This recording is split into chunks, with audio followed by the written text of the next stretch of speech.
اللہ رب العالمین ارشاد فرماتے ہیں، انسانوں اگر تمہیں اندیشہ ہو کہ تم یتیموں کے بارے میں انصاف نہیں کر سکو گے تو پھر تم نکاح کرو ان دوسری عورتوں سے جو تمہیں پسند آئیں، 2 3 اور 4 سے۔ اور اگر تمہیں اندیشہ ہو کہ تم انصاف نہیں کر سکو گے عورتوں کے درمیان تو پھر ایک ہی پر اکتفا کرو یا کنیزوں پر اکتفا کرو، یہ بات انصاف کے زیادہ قریب ہے۔ اور تم اپنی عورتوں کو مہر دے دو خوش دلی کے ساتھ۔ اگر وہ عورتیں تم کو اپنے مہر میں سے کوئی چیز خوش دلی سے دے دیں تو تم اس کو کھا لو، اس حال میں کہ وہ خوشگوار ہے اور اچھی چیز ہے۔ اور تم ناسمجھ بچوں کو ان کے وہ مال نہ دو جو مال اللہ تعالیٰ نے تمہارے لیے ایک بہترین سامان کے طور پر بنائے ہیں، بلکہ تم ان کو کھانے کے واسطے اس میں سے دو، ان کو پہناؤ اور ان سے اچھی بات کہو۔ یہ آیات کریمہ ہیں جن کا اس وقت میں نے ترجمہ کیا اور سب سے پہلے ان کی تلاوت کی۔ ان آیات کریمہ میں چند احکام اللہ رب العالمین نے بیان فرمائے ہیں۔ اصل مضمون جو پچھلی آیات سے چلا آ رہا ہے وہ یہ ہے کہ اگر کسی کی تربیت میں، کسی کی پرورش میں یتیم بچے ہیں، بچیاں ہیں اور ان کا کچھ مال بھی ہے، تو اصل مضمون یہ چلا آ رہا تھا کہ یہ مال ان یتیم بچوں تک، بچیوں تک پہنچنا چاہیے، اس پر ناجائز قبضہ کسی اور کا نہیں ہونا چاہیے، یہ مال ضائع نہیں ہونا چاہیے۔ اسی کے ساتھ ساتھ مال ہی کا ایک اہم مسئلہ اللہ رب العالمین نے بیان فرمایا ہے اس آیت کریمہ میں، جو سب سے پہلے میں نے پڑھی۔ اس آیت کریمہ میں اللہ رب العالمین ارشاد فرماتے ہیں کہ اگر کسی آدمی کو یہ اندیشہ ہے کہ وہ یتیم کے ساتھ انصاف نہیں کر سکے گا، چاہے بچہ ہے چاہے بچی ہے، لیکن یہ آیت کریمہ بطور خاص اس میں بچی کا بیان ہے کہ اگر کسی کو لگتا ہے کہ وہ اس بچی کے ساتھ انصاف نہیں کر سکے گا جو بچی یتیم ہے، تو اللہ تعالیٰ فرماتے ہیں پھر اس طرح کی بچیوں کے ساتھ نکاح نہ کرو۔ آیت کریمہ کو ذرا سمجھے اس اعتبار سے، یہ چیز پہلے بھی بہت ہوتی تھی، آج کے ماحول اور معاشرے میں بھی بہت ہوتی ہے۔ اگر کوئی انسان دنیا سے مر جاتا ہے، اس کی بچیاں رہ جاتی ہیں، ظاہر سی بات ہے کہ اب یہ بچیاں یتیم ہیں۔ بسا اوقات ان بچیوں کے ساتھ بہت سارے لوگ ناانصافی کرتے ہیں، اور وہ ناانصافیاں اس طرح کرتے ہیں کہ یہ یتیم بچیوں کے ساتھ نکاح تو کر لیتے ہیں، مقصد اس نکاح کو نبھانا نہیں ہوتا ہے، مقصد ہوتا ہے اس یتیم بچی کی پراپرٹی، اس یتیم بچی کا بیلنس، کہ اس پر قبضہ ہو جائے، کسی طرح اس کی پراپرٹی ہمارے نام ہو جائے، یہ ہوتا ہے مقصد۔ اللہ تعالیٰ فرماتے ہیں اگر اس طرح کی کوئی صورتحال ہے، ان خفتم اللہ تقسطوا فی الیتامی، اے انسانوں اگر تمہیں اندیشہ ہے کہ تم یتیموں کے بارے میں انصاف نہیں کر سکو گے، بطور خاص نکاح کے مسئلے میں انصاف نہیں کر سکو گے، تو فَانْكِحُوا مَا طَابَ لَكُم مِّنَ النِّسَاءِ، پھر ان یتیم بچیوں کے ساتھ نکاح نہ کرو جو تمہاری پرورش میں ہیں، تمہاری تربیت میں ہیں یا نہیں بھی ہیں، بلکہ پھر دوسری عورتوں سے نکاح کرو۔ مثنی و ثلاث و رباع، جتنی تمہیں ضرورت ہے نکاح کر سکتے ہو۔ کسی کو ایک نکاح کی ضرورت ہے تو وہ ایک نکاح کر سکتا ہے، 2 کی ضرورت ہے 2 بھی کر سکتا ہے، 3 کی ہے 3 کر سکتا ہے، 4 کی ہے 4 بھی کر سکتا ہے۔ یہاں یہ بات سمجھنے کی ہے، دنیا میں شاید کوئی مذہب ایسا ہوگا کہ جس نے انسان کی شادی پر پابندی لگائی ہو، ایسا کوئی مذہب دنیا میں نہیں ہے، اور ایسا بھی کوئی مذہب نہیں ہے۔ یہ مذہب اسلام کی خاصیت ہے کہ مذہب اسلام نے شادیوں کے سلسلے میں ایک حد متعین کی، اور اگلی آیت میں تو کہا گیا فَإِنْ خِفْتُمْ أَلَّا تَعْدِلُوا فَوَاحِدًا۔ اگر کوئی انسان شادی تو کر رہا ہے اور اس کو اس بات کا یقین ہے کہ وہ انصاف نہیں کر سکے گا 2 عورتوں کے درمیان، 3 کے درمیان، 4 کے درمیان، پھر اس کو 2 3 4 کرنے کی اجازت نہیں ہے، پھر تو یہ ایک ہی عورت کے ساتھ نکاح کرے گا۔ یہاں 1-2 باتیں سمجھنے کی ہیں۔ ایک بات تو یہ سمجھنے کی ہے نکاح کے بارے میں کہ نکاح کرنا یہ اللہ کا حکم ہے۔ عام طور سے بہت لوگ ایسے بھی ملتے ہیں جن کا یہ خیال اور جن کی یہ سوچ ہے کہ بغیر نکاح کی زندگی گزار لیں گے۔ نکاح انسان کی ایک فطرت ہے، بہت ساری فطری چیزیں ہیں۔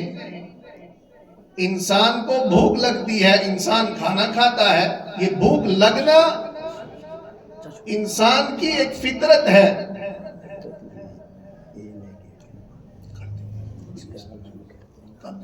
کر دیں گے، آپ اس بچے کو نام لکھا دو اپنا، اس سے بھوک لگنا یہ انسان کی فطرت ہے۔ بھوک کے بعد انسان کھانا کھاتا ہے، بھوک ختم ہو جاتی ہے، یہ فطرت ہے۔ پیاس لگنا اور پیاس پانی سے بجھ جانا یہ انسان کی فطرت ہے۔ اسی طرح نکاح کی ضرورت بھی انسان کے لیے اللہ تعالیٰ نے بنائی ہے، اور یہ انسان کی فطرت ہے۔ کوئی انسان جو صحیح ہو، ٹھیک ہو، وہ بغیر کھانا کھائے نہیں رہ سکتا ہے، وہ بغیر پانی پیے نہیں رہ سکتا ہے۔ اسی طرح بغیر نکاح کے بھی ایک صحیح انسان زندگی نہیں گزار سکتا ہے۔ تو میں یہ عرض کر رہا تھا کہ نکاح کے بارے میں اللہ کا حکم ہے کہ انسانوں نکاح کرو، لیکن اس کے ساتھ ساتھ اللہ تعالیٰ نے نکاح کے سلسلے میں یہ ہدایت بھی دی ہے کہ جس عورت کے ساتھ نکاح کر رہے ہو اس کی تمام ضروریات کا خیال رکھو، اور اس کی تمام ضروریات میں اس کے ساتھ انصاف کرو۔ پھر انسان کی مزاج، انسان کی ضرورتیں الگ الگ ہیں۔ کسی انسان کو ضرورت ہے وہ ایک ہی نکاح کرے، ضرورت ہے تو 1 سے زیادہ 4 تک اسلام میں شادیاں کر سکتا ہے، لیکن شرط اسلام نے یہ لگائی ہے کہ اگر زیادہ نکاح کر رہا ہے، ضرورت ہے تو کرو، لیکن تمام عورتوں کے ساتھ انصاف کرو۔ اگر بندہ انصاف نہیں کر سکتا ہے تو پھر یہ انسان 4 تو کیا، اس کو تو 1 عورت کے ساتھ بھی نکاح کرنے کی اجازت نہیں ہے۔ جناب محمد الرسول اللہ صلی اللہ علیہ وآلہ وسلم کی ایک حدیث پاک سنیے۔ آپ علیہ السلام ایک مقام پر فرماتے ہیں، یا معشر الشباب من استطاع منکم الباءۃ فلیتزوج فإنہ اغض للبصر واحسن للفرج وَمَن لَّمْ يَسْتَطِعْ فَعَلَيْهِ بِالصَّوْمِ فَإِنَّهُ لَهُ وِجَاءٌ۔ اس حدیث پاک میں آپ علیہ السلام فرماتے ہیں کہ اے نوجوانوں، جو انسان تم میں سے شادی کرنے کی طاقت پاتا ہے، طاقت کمانا ہے کہ وہ بیوی کو کپڑا، روٹی، مکان، بیوی کی تمام ضروریات پوری کر سکتا ہے، تمام حقوق بیوی کے ادا کر سکتا ہے، تو آپ فرماتے ہیں کہ اس انسان کو نکاح کرنا چاہیے۔ اس کو نکاح اس لیے کرنا چاہیے کہ نکاح کے ذریعے سے اس انسان کے اندر پاکیزگی آئے گی۔ نکاح ایسی چیز ہے، آپ فرماتے ہیں اغض للبصر، یہ نکاح تو انسان کی نگاہوں کو محفوظ کرتا ہے، انسان کی نگاہوں کو جھکاتا ہے اور انسان کی شرمگاہوں کی بھی حفاظت کرتا ہے۔ اصل جملہ میں اگلا سنانا چاہتا ہوں، آپ فرماتے ہیں وَمَن لَّمْ يَسْتَطِعْ فَعَلَيْهِ بِالصَّوْمِ، کہ وہ انسان جو بیوی کی ضروریات، خرچہ، کپڑا، روٹی، مکان اور دوسری تمام ضروریات کو ادا نہیں کر سکتا، اس انسان کو نکاح نہیں کرنا چاہیے۔ اس کے لیے تو حکم یہ ہے کہ وہ مسلسل روزے رکھے، فَإِنَّهُ لَهُ وِجَاءٌ، یہ روزے رکھنا انسان کی شہوتوں کو کم کر دیتا ہے۔ بہرحال میں یہ سنانا چاہتا ہوں یہاں پر کہ بسا اوقات ہم یہ آیت کریمہ جب پڑھتے ہیں تو ہمارے ذہن میں یہ بات نہیں رہتی ہے کہ عورتوں کے ساتھ انصاف ضروری ہے۔ نکاح کرنا بھی انسان کی فطرت ہے، اللہ کا حکم ہے، اور تمام عورتوں کے ساتھ اگر بندے نے اپنی ضرورت کی وجہ سے زیادہ نکاح کیے ہیں تو پھر تمام عورتوں کے ساتھ انصاف کرنا بھی ضروری ہے۔ یہی اس آیت کریمہ میں حکم دیا گیا ہے، فَإِنْ خِفْتُمْ أَلَّا تَعْدِلُوا فَوَاحِدَةً أَوْ مَا مَلَكَتْ أَيْمَانُكُمْ۔ پہلے زمانے میں کنیزیں ہوتی تھیں، آج کے زمانے میں نہیں ہیں۔ اللہ تعالیٰ نے فرمایا اگر وہ ہیں تو ان پر بھی اکتفا کیا جا سکتا ہے۔ اگلی بات اللہ تعالیٰ نے اسی نکاح کے تعلق سے بیان فرمائی کہ وَآتُوا النِّسَاءَ صَدُقَاتِهِنَّ نِحْلَةً، جو لوگ نکاح کر رہے ہیں اللہ تعالیٰ ان سے فرماتے ہیں کہ تم اپنی بیویوں کو ان کے مہر دو اور خوش دلی کے ساتھ یہ مہر دو۔ یہاں یہ بات بھی سمجھنے کی ہے، ہمارے اس ماحول اور اس معاشرے میں مہر کے تعلق سے بہت ساری عجیب و غریب چیزیں ہیں۔ بہت سارے معاشروں میں، بہت سارے خاندانوں میں مہر بہت زیادہ آج کے دور میں باندھا جاتا ہے۔ اس کا نقصان یہ ہوتا ہے کہ جتنا مہر باندھا جاتا ہے شوہر، دلہا اس مہر کو ادا کر ہی نہیں پاتا ہے۔ نتیجہ یہ نکلے گا کہ یہ شوہر جب مہر کو ادا نہیں کرے گا تو گناہگار ہوگا، بیوی کا مقروض ہوگا۔ مہر کتنا ہونا چاہیے؟ شریعت نے اس پر کوئی حد نہیں لگائی ہے کہ زیادہ سے زیادہ کتنا مہر دیا جائے، جتنا انسان مہر دینا چاہے دے سکتا ہے۔ کوئی آدمی 10,000 دینا چاہے اتنی ہی حیثیت ہے وہ اتنا ہی دے، کوئی 1 لاکھ 2 لاکھ 10 لاکھ دینا چاہے اس کی اتنی حیثیت ہے وہ اتنا ہی دے۔ البتہ کم سے کم کتنا مہر ہوگا شریعت نے اس کو متعین کیا ہے کہ 10 درہم سے کم مہر نہیں ہوگا عند الاحناف۔ زیادہ جتنا دینا چاہے انسان دے سکتا ہے، لیکن اس آیت کریمہ میں جو حکم ہے وہ سمجھنے کا ہے، وہ یہ ہے کہ جتنا مہر شادی میں متعین کیا جا رہا ہے وہ عورت کے پاس پہنچنا چاہیے۔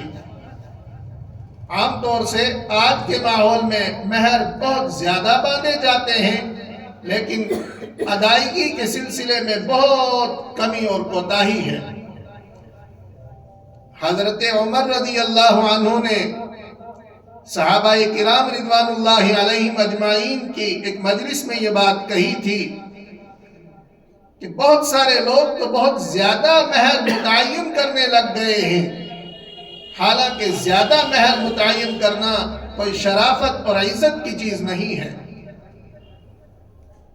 اگر زیادہ مہر متعین کرنا شرافت اور عزت کی چیزیں ہوتی تو اللہ کے رسول علیہ السلام اپنی ازواج کے، اپنی بیٹیوں کے مہر زیادہ متعین فرماتے، حالانکہ آپ علیہ السلام نے اپنی ازواج کے جو مہر متعین فرمائے ہیں، اپنی بیٹیوں کے جو مہر متعین فرمائے ہیں وہ نارمل مہر ہیں۔ تو بہرحال یہاں اللہ رب العالمین فرماتے ہیں وَآتُوا النِّسَاءَ صَدُقَاتِهِنَّ نِحْلًا، کہ جتنے لوگ شادیاں کر رہے ہیں، اے لوگو تم اپنی بیویوں کو ان کے مہر دے دو، اور یہ مہر خوش دلی سے دو۔ خوش دلی کا معنی یہی ہے کہ بہت اچھے انداز کے ساتھ یہ مہر دے دیں، اس میں لڑائی جھگڑے کی نوبت نہیں آنی چاہیے، اور انسان اس مہر کو کوئی ٹیکس اور اپنے اوپر کوئی تاوان نہ سمجھے۔ مزید اللہ رب العالمین فرماتے ہیں کہ فَإِن طِبْنَ لَكُمْ عَنْ شَيْءٍ مِّنْهُ نَفْسًا فَكُلُوهُ هَنِيئًا مَرِيئًا، کہ مرد کے ذمہ تو مہر دینا ہے، ہاں اب یہ عورتیں اس مہر میں سے اگر کوئی چیز چھوڑنا چاہیں، معاف کرنا چاہیں، تو یہ عورتوں کو اجازت ہے، اور مرد کو بھی اجازت ہے کہ جتنا حصہ عورت معاف کرے گی وہ حصہ ادا کرنا ضروری نہیں ہوگا۔ اس کو مثال سے سمجھ لو، ایک آدمی کی شادی ہوتی ہے، مہر متعین ہوتا ہے 2 لاکھ روپیہ، مرد پر، شوہر پر ضروری ہے کہ یہ 2 لاکھ روپیہ جو مہر متعین کیا ہے اس مہر کو ادا کرے، چاہے نکاح کے وقت ادا کرے، چاہے رخصتی کے وقت ادا کرے، یا چاہے بعد میں ادا کرے، لیکن یہ 2 لاکھ روپیہ اس کو ادا کرنا اس پر فرض ہے۔ اب مرد نے اپنی بیوی کو مہر 2 لاکھ دے دیے، یہ عورت عذرا احسان یا محبت کی وجہ سے 50,000 روپیہ کم کر دیتی ہے کہ میں 1.5 لاکھ لوں گی، 2 لاکھ نہیں لوں گی، اس کی بھی اجازت ہے۔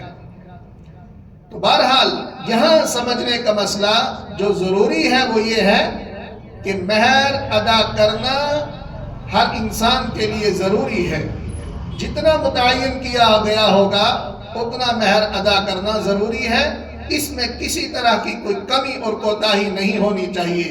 عام طور سے ہمارے ماحول معاشرے میں آج کی دنیا میں مہر زیادہ متعین کیے جاتے ہیں، اس میں سے کچھ مہر بوقت رخصتی ادا کر دیتے ہیں اور باقی مہر چھوڑ دیتے ہیں، زندگی بھر شوہر اس مہر کو ادا نہیں کرتا ہے، نتیجہ یہ نکلتا ہے کہ یہ انسان مقروض ہو کر دنیا سے چلا جاتا ہے۔